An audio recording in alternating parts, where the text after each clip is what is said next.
So hi guys, welcome back to my to videos. तो इस video में दोस्तों डिस्कस करने वाले हैं यहाँ पर कुछ इंपॉर्टेंट कंपनीज को और उनसे रिलेटेड कुछ इंपॉर्टेंट अपडेट्स हैं जिसकी बात करेंगे इस वीडियो में। तो चलिए दोस्तों वीडियो की शुरुआत करते हैं। सबसे पहली कंपनी की बात करते हैं। पहली कंपनी का नाम है कल्याण ज्वेलर्स इंडिया लिमिटेड। बट इसको डिस्कस करने से पहले दोस्तों, अगर आपने अभी तक चैनल को सब्सक्राइब नहीं किया है तो चैनल को सब्सक्राइब करके बेल आइकन को प्रेस कर लो और सेबी रजिस्टर्ड टेलीग्राम चैनल को भी ज्वाइन कर लो, जिसका लिंक आपको डिस्क्रिप्शन में देखने को मिल जाएगा। और एक डिस्क्लेमर भी है, जो भी कंपनी से रिलेटेड न्यूज़ एंड अपडेट्स हम लोग कवर करेंगे वो सारी न्यूज़ एंड अपडेट सिर्फ और सिर्फ एजुकेशन पर्पस के लिए है, सीखने के लिए है। तो इसको किसी भी तरह का इन्वेस्टमेंट एडवाइस मत समझना, आप खुद से रिसर्च और एनालिसिस भी कर सकते हैं। तो चलिए दोस्तों वीडियो की शुरुआत करते हैं। सबसे पहले बात करते हैं कल्याण ज्वेलर्स से रिलेटेड कुछ इंपॉर्टेंट न्यूज़ एंड अपडेट्स के बारे में। सो दोस्तों, आज के दिन ये कंपनी काफ़ी ज़्यादा फोकस में देखने को मिल रही थी। इसके पीछे का सबसे बड़ा रीज़न ये है कि आज के दिन कंपनी में एक ह्यूज क्रैश हमें विटनेस करने को मिला था। अब अगर हम दोस्तों बात करें क्रैश के नंबर के बारे में, तो एक टाइम पे ये नंबर करीब आपको 14% तक जाता हुआ दिखा था और उस कारण कंपनी 19th मंथ लो पे भी आपको जाती हुई दिख रही है। पिछले 9 ट्रेडिंग सेशन में इस कंपनी का परफॉर्मेंस काफ़ी खराब रहा है और पिछले 9 ट्रेडिंग सेशन में लगभग 25% की गिरावट इस कंपनी में हमें विटनेस करने को मिली है। तो चलिए इस गिरावट की रीजंस के बारे में बात करते हैं। तो देखो दोस्तों, कोई ऑफिशियल रीज़न तो हमारे पास नहीं है, बट हाँ बोल सकते हैं कुछ ट्रेडिंग एक्टिविटीज़ कंपनी में ज़रूर देखने को मिल रही है जो कि काफ़ी ज़्यादा इंटेंस हैं।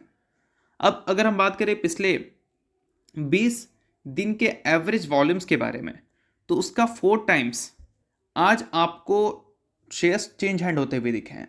इसका मतलब ये है कि पिछले 20 दिन का जो एवरेज वॉल्यूम्स हमें देखने को मिल रहे थे उसका 4 गुना आप ले लो, उतने शेयर्स आज के दिन किसी ने बेचा है तो किसी ने खरीदा है। और अगर नंबर में देखोगे तो वो नंबर है लगभग 2.6 करोड़ या फिर 26 मिलियन शेयर्स आप बोल सकते हैं। और इसी कारण आज के दिन आपको कल्याण ज्वेलर्स में एक ह्यूज फॉल विटनेस करने को मिली है। रिसेंट टाइम्स में इस कंपनी में काफ़ी ज़्यादा म्यूचुअल फंड के स्टेक्स ऊपर नीचे होते हुए देखने को मिले थे। अब यहाँ पर सुंदरम मिड कैप फंड का नाम मेंशन किया गया है, जो कि फिलहाल 1% से कम इस कंपनी के स्टेक्स हमें ओन करती हुई दिख रही है, जिस वजह से हो सकता है कि कंपनी आपको कंप्लीट एग्जिट लेती हुई नजर आ जाए। उसके अलावा दोस्तों, गवर्नमेंट ऑफ सिंगापुर के बारे में भी चीज़ें मेंशन की गई है कि पिछले 12 महीने की बात करें तो उन्होंने भी अपने स्टेक्स को ट्रिम किया है।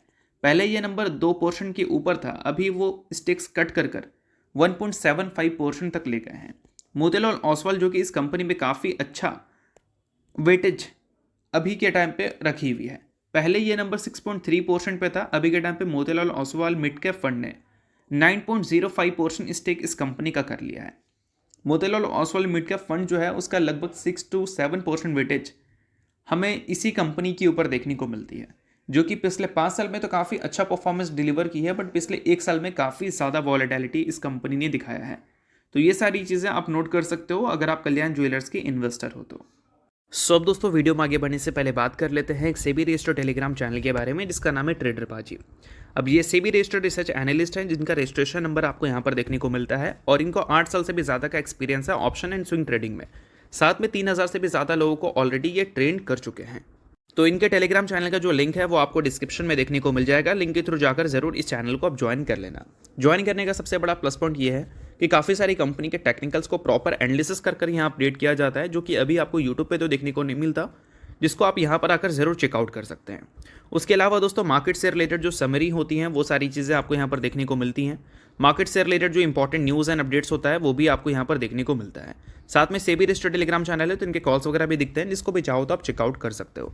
तो लिंक डिस्क्रिप्शन में है, लिंक के थ्रू जाकर बिल्कुल फ्री ऑफ कॉस्ट आप इस टेलीग्राम चैनल को ज्वाइन कर सकते हैं। तो चलिए दोस्तों बात करते हैं अगली कंपनी के बारे में। सो अगली कंपनी का नाम है भारत इलेक्ट्रॉनिक्स लिमिटेड, यानी कि BEL।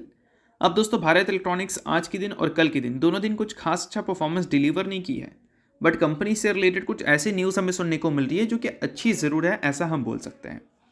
अब देखो दोस्तों, न्यूज़ हमें ये देखने को मिल रहा है कि इंडिया और UAE के बीच में एक हमें स्ट्रैटेजिक डिफेंस पार्टनरशिप डील्स हमें देखने को मिल रही है और उसके अलावा LNG डील्स भी देखने को मिल रही है, जिस कारण defence and oil and gas sector को काफ़ी अच्छा फ़ायदा हो सकता है। अब अगर दोस्तों इसमें बात करें कौन सी कंपनी सबसे ज़्यादा फायदा लेगी, तो ऑब्वियस सी बात है डिफेंस सेक्टर की जो टॉप कंपनी होगी, तो उसमें आपको HL जैसी कंपनीज का नाम देखने को मिलेगा, PEL जैसी कंपनीज का नाम देखने को मिलेगा।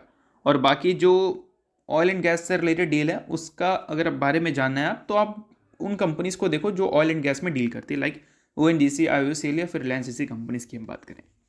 अब इसके अलावा दोस्तों अगर हम बात करें भारत इलेक्ट्रॉनिक्स के बारे में, तो अभी के टाइम पे 52 वीक हाई से ये कंपनी 7.7% नीचे है। ये कंपनी का परफॉर्मेंस बोल सकते हैं काफ़ी स्टेबल रहता है बाकी डिफेंस कंपनी के कंपैरिजन में। अगर इस कंपनी की कंसिस्टेंसी को देखोगे और बाकी डिफेंस कंपनी की कंसिस्टेंसी को देखोगे तो काफ़ी आसमान ज़मीन का डिफरेंस आपको दिखेगा। पिछले 5 साल में कंसिस्टेंट कंपनी डबल डिजिट से अपने रेवेन्यू एंड प्रॉफिट को ग्रो की है। इसके पीछे का सबसे बड़ा रीज़न ये है कि कंपनी के जो प्रोडक्ट्स हैं उसकी मैन्युफैक्चरिंग एंड सप्लाई करने में कंपनी को लंबा टाइम फ्रेम देना नहीं पड़ता। और वही मैजगॉन और एचएल जैसी कंपनीज को देखोगे तो उसके मैन्युफैक्चरिंग में कई साल लग जाते हैं और दूसरी कंट्रीज़ पे वो डिपेंडेंट भी रहती है इंजन्स के लिए, और वो सारी चीज़ें बीएल के साथ नहीं है। तो इस वजह से बीएल के जो ऑर्डर बुक है उसकी एग्जीक्यूशन पेस काफ़ी अच्छी दिखती है एचएल और मैजगॉन कोचिंग शिपयार्ड जैसी कंपनीज के कंपैरिजन में। और दोस्तों इस कंपनी की अगर हम बात करें लेटेस्ट शेयर होल्डिंग पैटर्न के बारे में तो यहाँ पर एफआईएस ने अपने स्टेक्स को इंक्रीज़ किया है, डीआईएस ने अपने स्टेक्स को स्लाइटली डिक्रीज़ किया है। पिछले क्वार्टर में तो इंक्रीज़ किया था, इस क्वार्टर में डिक्रीज़ किया है। और इस कंपनी की Q3 की जो अर्निंग्स डेट है वो भी कंपनी ने रिलीज़ कर दिया है जो कि 28 जनवरी का है। इस दिन कंपनी अपने Q3 की अर्निंग्स रिपोर्ट करेगी। पिछले क्वार्टर में कंपनी ने काफ़ी अच्छी 25% की ग्रोथ दिखाई थी अपने रेवेन्यू में। अब देखते हैं कि इस क्वार्टर में कंपनी पिछले बार जैसा ग्रोथ दिखाती है या फिर उससे बेहतर दिखाती है। अब जनरली क्या होता है कि डिफेंस कंपनी का सेकंड हाफ अच्छा होता है। Q3 और Q4 जनरली हमें अच्छे देखने को मिलते हैं Q1 और Q2 के कंपैरिजन में। तो उससे हम उम्मीद कर सकते हैं कि अगले क्वार्टर हमें अच्छे देखने को मिल सकते हैं। बाकी देखते हैं कि कंपनी के जब रिजल्ट आएंगे वो अकॉर्डिंग टू पास्ट आएगा या फिर कंपनी कुछ प्रेजेंट टाइम में अलग दिखाएगी। नेक्स्ट बात करते हैं दोस्तों HDFC बैंक के बारे में। दोस्तों अगर हम HDFC बैंक की बात करें तो अभी HDFC बैंक पिछले कुछ टाइम में काफ़ी वीक परफॉर्मेंस आपको डिलीवर करती हुई दिखी है। अगर पिछले कुछ ट्रेडिंग सेशन की बात करें तो वहाँ पर गिरावट वन साइडेड HDFC बैंक ने फेस किया है। गिरावट का नंबर है करीब 8%, जिस कारण ये कंपनी आपको 9th मंथ लो पे भी जाती हुई दिखी है।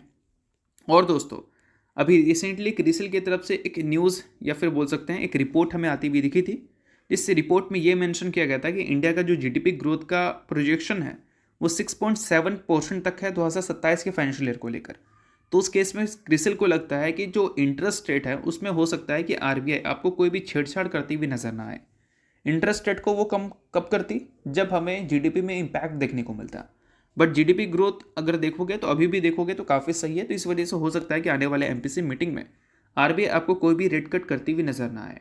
बाकी अगर हम बात करें HDFC बैंक के शेयर होल्डिंग पैटर्न के बारे में तो रिसेंटली उन्होंने अपने शेयर होल्डिंग पैटर्न में एफआईएस को खोया है। 48.38% स्टेक्स एफआईएस के थे इस कंपनी में, जो कि इस क्वार्टर में घटकर 47.67% हो चुके हैं। इससे पिछले क्वार्टर में भी एफआईएस ने अपनी स्टेक्स को बेचा था और वही पीरियड में अगर हम डीआईएस की बात करें तो उनकी स्टेक्स हमें लगातार बढ़ते हुए दिखे हैं।